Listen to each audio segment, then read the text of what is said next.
back to our episode of Untamed Outdoorsman. And today we have a very special video for you guys. This is the Ascend 133X. I bought this kayak a few days ago. Normally we would be recording outside, but we actually got 2 feet of snow the other day, and I apologize if there's snow in this thing. It's really hard to store this thing outside.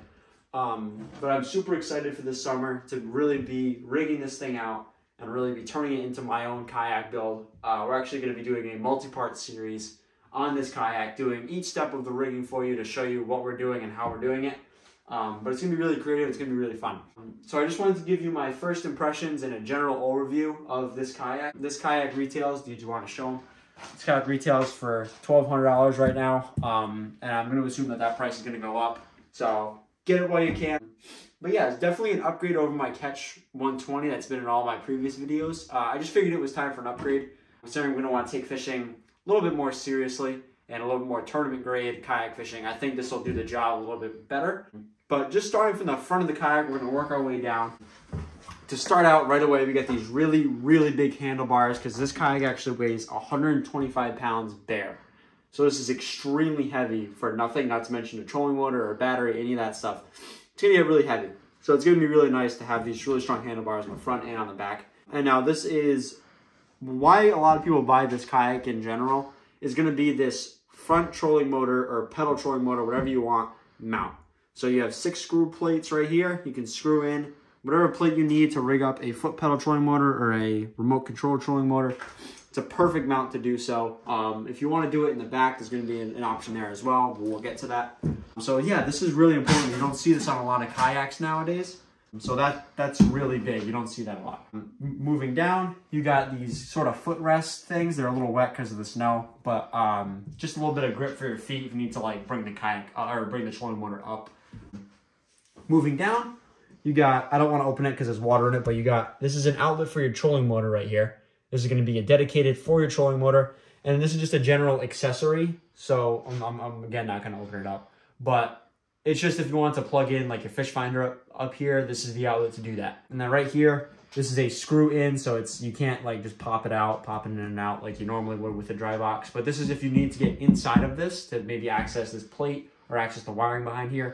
You can take these out. They're Phillips head screws. Just pop that right out. Moving down, you got your first scupper plug, and they come with these really thick rubber scupper plugs. They're a lot higher quality than my old one. They were just little, my other ones were just foam. These are actually true rubber. So these are higher quality. You have a lot of them in here. I think you have like 8, I'm pretty sure. Yep, so you got that right there. And then here's where we start to get to the interesting part. This is your full dry compartment. So it's locked now. You just raise this up, turn it, and then bring it up. So it's got a waterproof seal up here, so it'll never, water won't get in this. And this sat in 2 feet of snow. And as you can tell, there's not a single speck of water in here. We're going to get more in depth on the wiring soon, but it comes with all the wiring you need to rig out any fishing accessories you might need. And then they sell all the attachments for it as well. This is just a trolling motor accessory. If you need to pull it up from your seat, we're going to get to that. So that's all that, this dry compartment. And you can easily fit bags of soft plastics in here. You can fit like your lunch in here if you wanted to. It's a pretty deep dry bag. But yeah, or a dry compartment, but yeah, it's just a dry compartment. And then you have your adjustable footrests here. So you just press this in, press that red knob in, slide it in and out. You can adjust it to wherever you need. So it's super adjustable for your comfort. Moving down, this is probably the most important part of this kayak and why a lot of people buy it on top of that trolling motor mount is going to be this yak power system. So we're going to make probably a whole separate video on how to rig out the yak power, but this is to turn the system on. This is accessory 1, accessory 2, and then these are the positions of the boat. So bow, mount, and stern.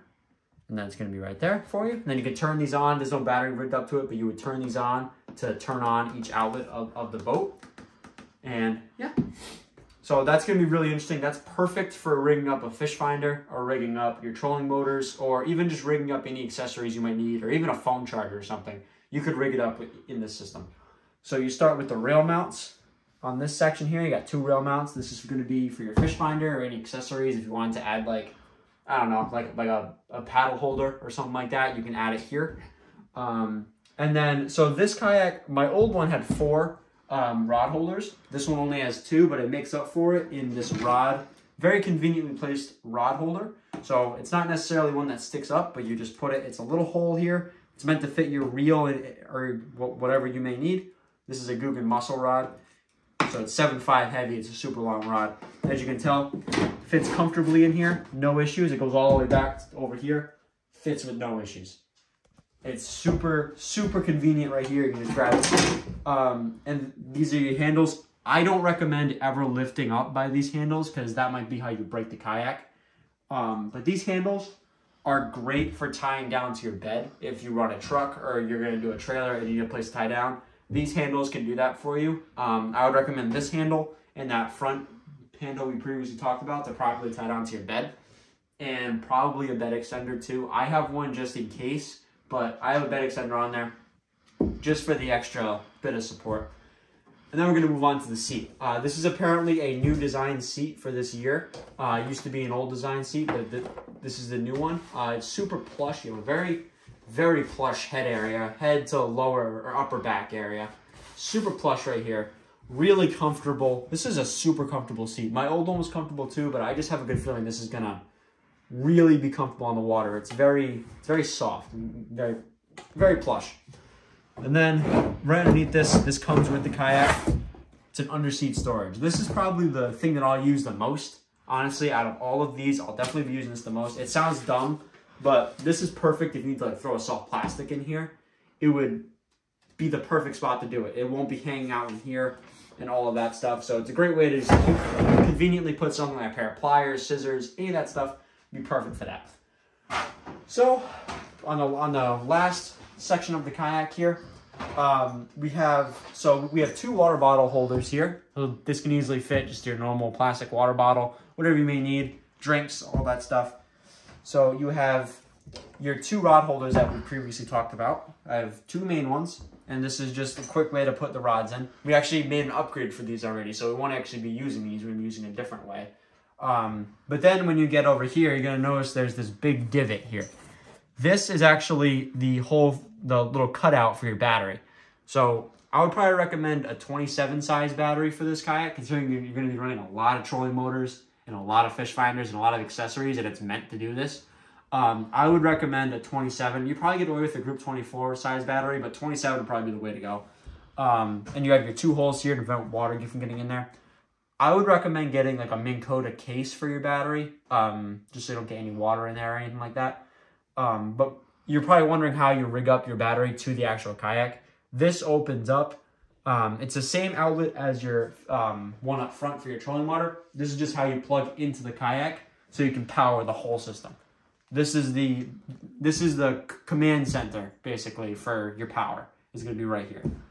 And then at the very end here, not a whole lot to talk about other than the absolutely massive space you get here. This will easily hold like a giant, even if you want to add like a Yeti cooler, you can put it back here. You can put all of your tackle and your milk crate back here, and you can fit your battery all at once. And you probably have some room for random accessories in here if you wanted to as well. You have a ton of room in here. You have a ton of freedom to do whatever you choose to rig this kayak out. And then lastly, you have your 2 rail mounts. I'm not entirely sure what you would use these 2 rail mounts for. Probably for some sort of rope system. Yeah, or a camera, or like a rear-facing camera. That would actually be a great idea. And of course, you have another outlet here. So, and then at the very end, you have another one of those really strong handles for lifting this 120-pound behemoth. I added a little tether system here to get my flag back on here. You have another outlet, and then you have a rear-facing trolling motor mount. What I plan to do with this mount at some point in the future, it won't be anytime soon, but I plan on putting a micro power pole on here as my anchor, pretty much, as a power anchor.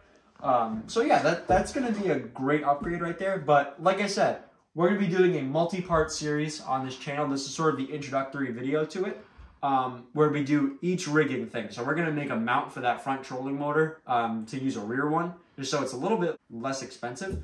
We're going to be doing a video on that. We're going to be doing a fish finder. We're going to be, every single upgrade you see to this, you're going to see a video for it on the channel. So it's going to be a many-part series to this, and it's super exciting. But Pete is actually going to be going over all of the wiring and the essential accessories we would say to buy for this kayak when you do get it from Bass Pro Shops. All right, so now it's time to talk about the wiring aspect of this kayak, and I think it's probably one of the biggest reasons most people buy this kayak. So this is a full yak power system. It's actually the 5-button system. So you'll see here, there's 5 accessory slots and then your power button slot. And this is super, super useful for kayaks and like boats of this size, John boats. I've even seen some guys use it on bass boats, which is pretty cool. But this system makes it super, super easy to do anything plug and play for accessories. So you have a control box, which you probably can't see, but they mount it in here. And you get these wire leads that come off of each side. And what you do is you plug your accessory leads to the power in and the negative, and it'll go straight to your unit, which then feeds to your button system here. So based off of this button system, you can use whatever you want for your 1 and 2 accessories. And then you got your bow, your mid, and your stern. And for the bow, like if you need to run your red and orange or green lights for when you have a motor on the boat, then you can just hook it up to that, press B when it's morning time, really dark outside, your lights will pop on.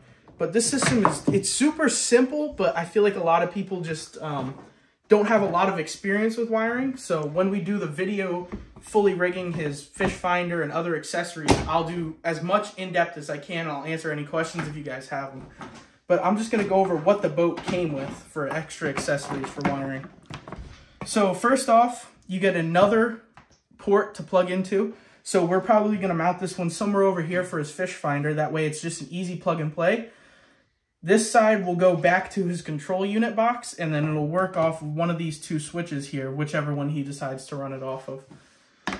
This is just an extra dongle that comes off of a battery, and this would run to your control unit side. This is just basically a spare for now. We don't really have a usage for it. And then you got these 2. So this one is 50 amp fused wire. So this is if you're running something big off of your battery. This side would essentially plug in to one of these ports off of your battery, which is what it's going to use for now. So this port will have this plug coming off of it, and it's 50 amp fused, so this controls everything that's on the system for wiring. That's mandatory for when you're doing anything wiring. You always want something fused in there, that way you don't short out your electronics or anything else. And then this one would be for an example, like if you're using a front mount trolling motor, you'd be able to plug your trolling motor in off of this plug. And these are just heat shrunk butt connectors. So basically what you do is you take your power and ground off your trolling motor, you'd insert them in here, crimp it down, heat shrink it, and then you're all set to go. Maybe just some electrical tape so you don't get any water in it. But yeah, it's super, super simple. And then we also bought one of these. This is a fused wire for a battery as well. This is if you're doing more of the spade terminal batteries instead of a regular 12 volt. This one's super nice. It's also fused because he wasn't sure exactly what type of battery he was going to go with and what type of terminals it was going to have on it. But now we have both options so when he does do it. But this is super simple. I can't wait to do the video for you guys on this. I'm going to have so much fun rigging out this kayak, and I'm also thinking about getting the same system for my kayak, so this should be very, very fun. I think that's it for wiring. As you see, we got 2 connectors up front. This one's probably going to be for trolling motor. This will be for an accessory port. We're going to have one on the side here, probably for his fish finder, which will be super cool. Back one back here for the battery. And then that one will be some accessory, maybe a GoPro charger, maybe some lights, whatever he decides to put on it. But we're going to have fun rigging this thing out. Now I think for something essential that you should buy when you get a kayak that's this large are these bad boys. So basically what this is they go in the scupper plugs in the back, and this allows him to pick up his kayak in the front and wheel this thing around so he doesn't need 2 people at one time. Ascend makes these specifically for these kayaks, which is an awesome, awesome upgrade that I think you should definitely buy before you get one of these kayaks. So that concludes our general overview of the Ascend 133X and our first impressions. This is not a buyer's review. We haven't had any experience with this kayak yet, like on the water and day to day. We're probably going to make that video closer to the fall of 2022. I'm thinking that's when we'll make that video. So if you're interested in that, be sure to subscribe. And if you want to see any of the multi-part series we're going to be doing. Be sure to subscribe and stay tuned. But we will see you guys later. It's going to be a blast this summer using this thing, and we hope to see you guys in the next video. See you later.